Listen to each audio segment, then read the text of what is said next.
Hola, buenas noches para todos. Mi nombre es Fabián Martínez. En esta oportunidad voy a comentarles acerca de la conmutación por circuitos y sobre tráfico telefónico. Eh, bueno, como les comentaba, mi nombre es Fabián Martínez del curso de conmutación. Eh, Pueden ver mi nombre en pantalla del programa de Ingeniería de Telecomunicaciones. Entonces, les voy a comentar de qué se trata el tema de la conmutación.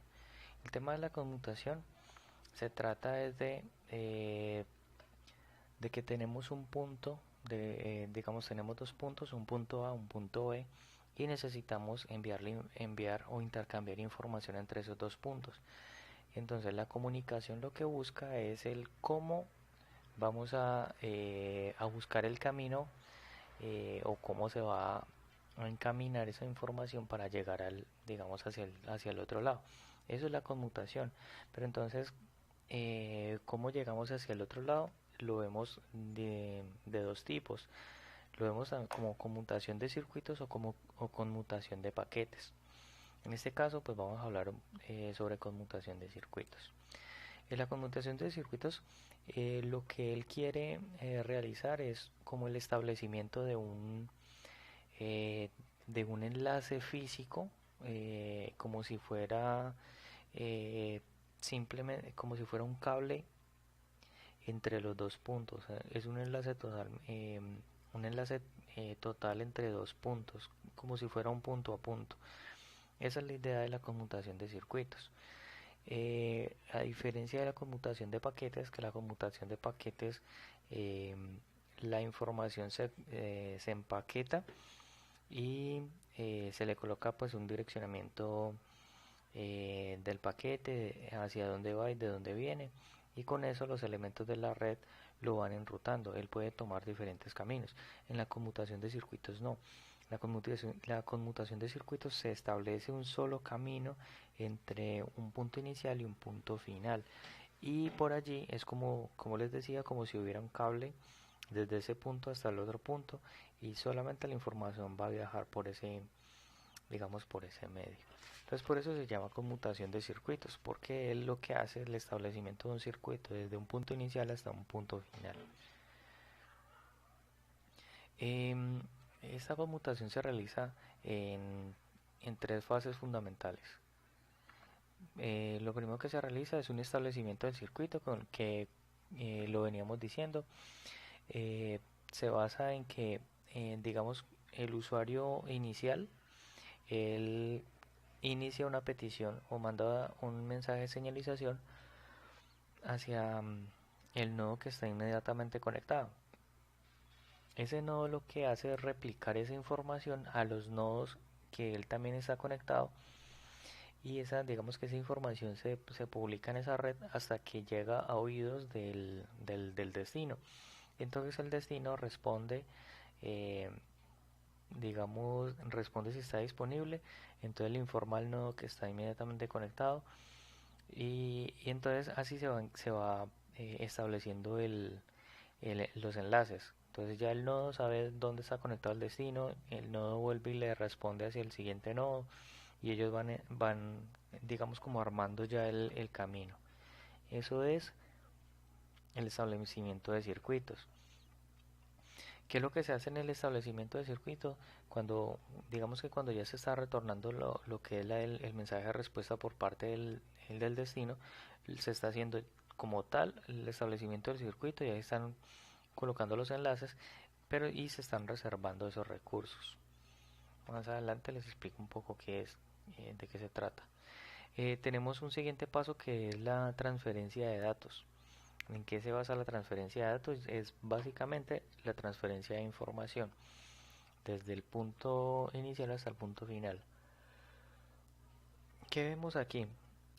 Ya cuando se estableció el circuito, nosotros podemos imaginar que ese cable que va a comunicar los dos terminales ya está establecido. Ahora, ¿qué hace los equipos o los terminales? Los dispositivos terminales empiezan a transformarse en transmisores receptores. Envían, transmiten y reciben información. Entonces, así hacen lo que es la transferencia de datos, básicamente la información que es relevante entre usuarios. Aquí vemos la liberación de los recursos. Cuando nosotros establecemos volvemos aquí, cuando establecemos un circuito y encontramos, digamos, a nuestro destino, lo que, lo que se hace es una reserva de recursos. La reserva de recursos es básicamente que ese enlace o ese cable que la red nos ha proporcionado entre los dos terminales no puede ser usado mientras se estén transfiriendo información, transfiriendo datos, no puede ser utilizado por otra, como por otra sesión de comunicaciones. Esto hablándolo en el mismo, digamos, en el mismo instante de tiempo, no pueden ser comunicaciones simultáneas. Entonces, en este caso, cuando uno de los dos terminales, digamos que voluntariamente en uno de los dos terminales se corte la comunicación, entonces a partir de que se corte la comunicación, se va informando a todos los nodos que digamos que que esa comunicación ha finalizado y ya no es necesario que ese enlace esté activo, o sea, lo pueden utilizar de pronto para una siguiente comunicación. Entonces esos enlaces se van desconectando, por decirlo de alguna manera, y van quedando disponibles para otra sesión de comunicación.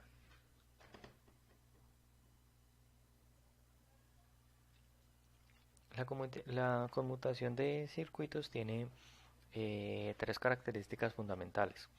¿Cuáles son ellas? Una, que lo que veníamos comentando es el establecimiento de un enlace físico punto a punto entre los dos terminales, un punto inicial, un punto final, entonces realiza es un enlace punto a punto, como si fuera una línea física, un cable. eh, entonces lo que hace es conecta dos puntos, un enlace para esos dos puntos. La segunda característica es que eh, los, re- los, los recursos que se necesitan para ese establecimiento de ese enlace, esos recursos son reservados. Como lo veníamos hablando, ese recurso es solamente para la transmisión de datos entre un punto inicial y un punto final. Si va a haber un digamos un usuario o un dispositivo tercero que quiera ingresar a la comunicación o a comunicarse a alguno de los dos terminales, no lo va a poder hacer porque ya está ocupado. Y además esos canales no pueden ser usados. Cuando se necesite, por decirlo de alguna manera, un canal de esos eh, dentro de la red, lo que tiene que hacer el nodo es conmutarlo o enviarlo sobre un canal diferente. ¿Sí? Pero si van a usar esos mismos canales, evidentemente no lo van a poder hacer. La otra característica es el bloqueo de la red. ¿Qué es el bloqueo de la red? Es cuando la demanda, digamos la demanda de la red o de los recursos de la red no alcanza a soportar la oferta, o digamos la oferta no alcanza a suplir la demanda. Es decir, que para la cantidad de recursos que se necesitan, no hay suficientes enlaces, entonces se va a presentar bloqueos para diferentes usuarios. Eso es lo que quiere decir. Ahora vamos a hablar un poco sobre el tráfico telefónico.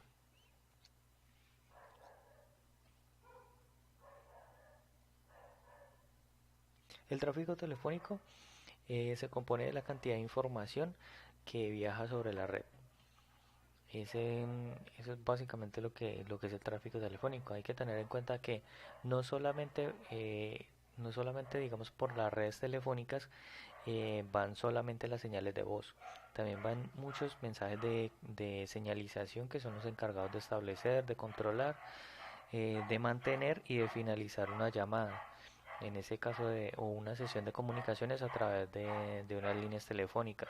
Entonces todo ese tráfico telefónico se mide como una intensidad y se mide con una unidad de medida que es el Erlang, que básicamente es el tiempo estimado por llamada es un valor promedio de duración de llamadas multiplicado por el número de llamadas que se presentan eh, durante una hora, o sea, 60 minutos. Recordar que este tiempo aquí tiene que ir también expresado en minutos. Entonces, ¿cuáles son los aspectos fundamentales cuando se habla de tráfico telefónico? Entonces, nosotros miramos temas como la ocupación. ¿Qué es la ocupación? Es simplemente el tiempo en que los recursos mantienen ocupados. Es los recursos cuando están activos, todo ese tiempo significa la ocupación, o sea, están ocupados.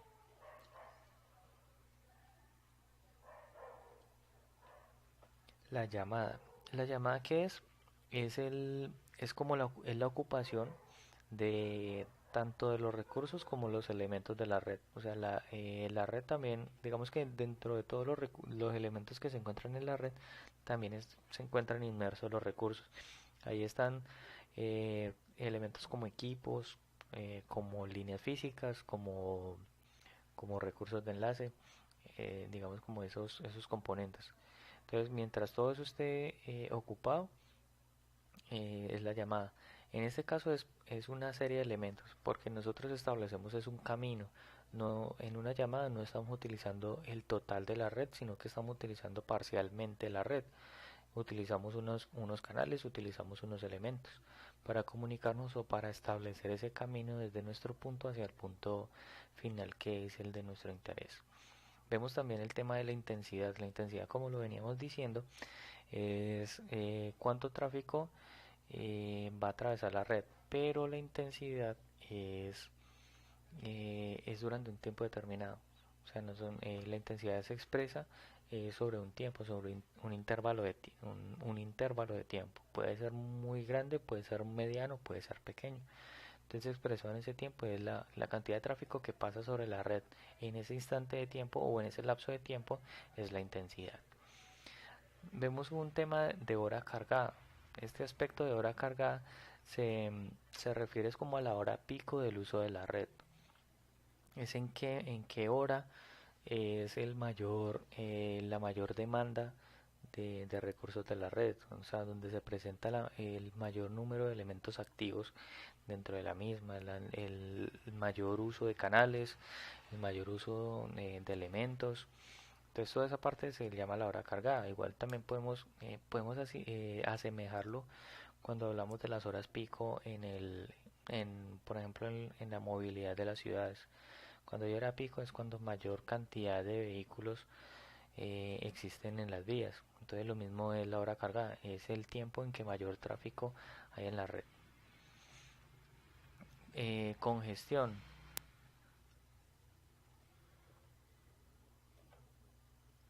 La congestión se refiere es a que no es posible realizar una llamada por falta de recursos, pero eso es de carácter inmediato, o sea, no podemos hacerla inmediatamente la llamada porque hacen falta recursos en la red, pero digamos que lo volvemos a intentar y podemos lograr una comunicación.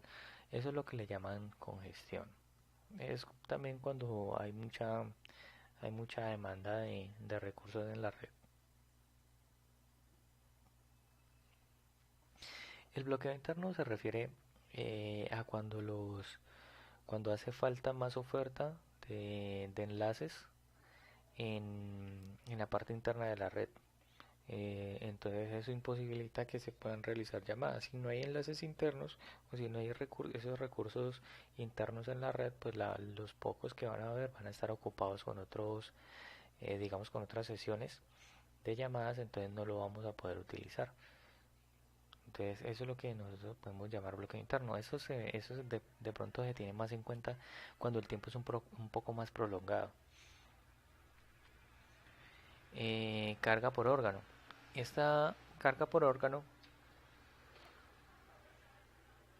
se refiere, eh, vemos dos puntos importantes. Una es el tráfico de información que pasa sobre la red y otra es la cantidad de elementos que hay dentro de la red.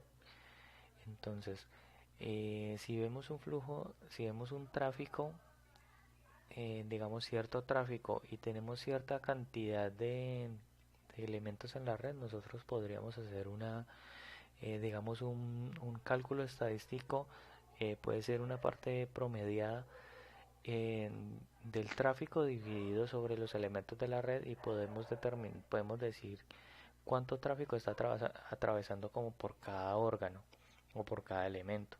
Eso es a lo que refiere carga por órgano.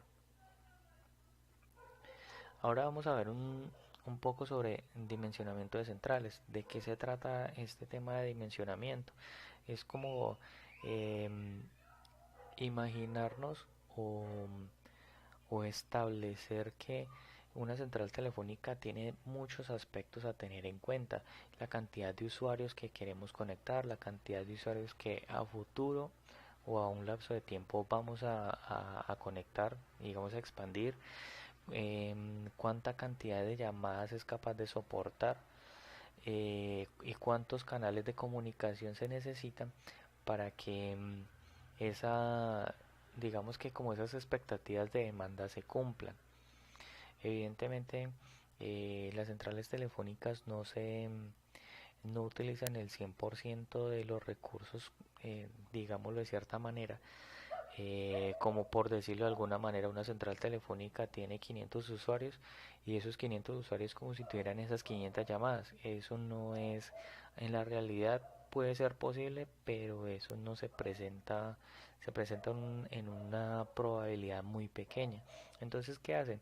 Ellos tratan en el dimensionamiento de centrales, lo que se trata es de que se busque como un pico alto de tráfico y sobre eso se calcula como los recursos necesarios, porque no todos los usuarios van a hacer llamadas al mismo tiempo. Eso sería, digamos, algo muy extraño que llegue a pasar, pero puede llegar a pasar. De todas maneras, como son casos muy extremos, entonces digamos que se tiene en cuenta es hasta un nivel un poco más real. Dentro de todo este dimensionamiento de centrales, vamos a tener unos puntos importantes que es el volumen del tráfico y la intensidad del tráfico.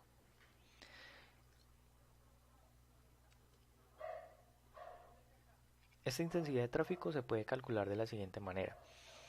Sería la intensidad, también es expresada en Erlangs, como lo veíamos anteriormente. La diferencia con la ecuación anterior es que en este caso vamos a utilizar las llamadas el número de llamadas que se realizan por hora. Anteriormente lo que nosotros utilizábamos para el tráfico telefónico era la cantidad, digamos el lapso de tiempo promedio que puede durar una llamada. Entonces en este caso utilizamos el número de llamadas por hora por el tiempo estimado en minutos dividido, dividido 60 segundos, de 60 minutos, perdón, eh, que sería expresado en una hora, 60 minutos, una hora. ¿Para qué nos sirve esta cantidad o esta intensidad en Erlangs para un dimensionamiento de una central telefónica? Esto lo que nos lleva es que nosotros tenemos que tener otro aspecto importante, y otro aspecto importante es la probabilidad de pérdida. ¿Y qué es la probabilidad de pérdida? Eso es en el caso de que una llamada no se pueda realizar o la llamada se caiga por falta de recursos. Entonces, ¿qué pasa con eso? Ese cálculo de probabilidad se puede determinar por parte del diseñador o por parte de la persona que está haciendo el dimensionamiento el dimensionamiento de la red. Entonces, esa persona depende o demuestra eh, cuánta probabilidad de pérdida quiere manejar. Esa probabilidad de pérdida en las tablas de Erlang que se pueden consultar, en las tablas de Erlang aparece la probabilidad de pérdida como digamos, a manera de título, como si fuera una fila. Y en la parte de columna, en la parte de las columnas, sobre esa probabilidad de pérdidas, en las columnas está expresada la intensidad, expresada en Erlangs. Entonces nosotros vemos sobre la fila vamos a ver la probabilidad de pérdida. Si escogemos la probabilidad de pérdida, nos vamos hacia la parte baja, hacia esas columnas, buscamos la intensidad. Recordemos que las intensidades puede que no den exactamente los valores que están en la tabla de Erlang. Entonces lo que nosotros hacemos es redondearla hacia arriba. Por ejemplo, si nosotros tuviéramos una intensidad de 62.5, pero en la tabla de Erlang muestra 63, entonces lo vamos a asumir que fueran 63. Digamos, con esos dos datos, nosotros hacemos un cruce hacia la columna que se encuentra a la izquierda, y eh, vamos a mirar la cantidad de canales E1 que vamos a utilizar.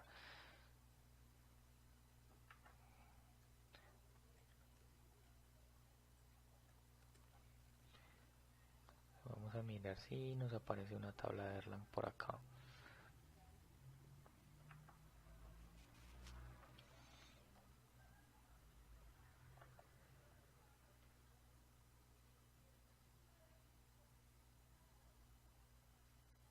Entonces por lo menos aquí miramos una pequeña tabla de Erlang, eh,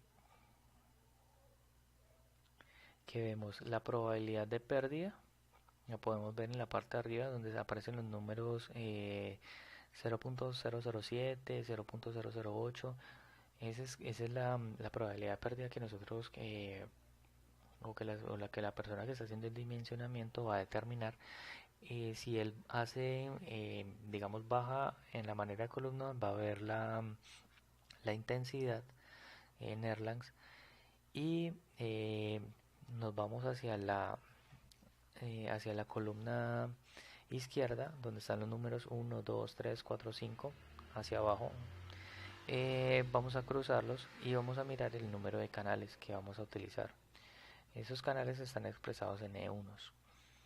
Eso es como lo que para lo que nosotros vamos a utilizar la intensidad de tráfico. Y les muestro por aquí. Estas son las referencias. Encontramos la información a través de estos dos libros. Sistemas de telefonía, el título del primer libro, y estructura de redes de computadores. Son los libros que nos basamos para esta información. Muchas gracias. Espero que nos hayan entendido.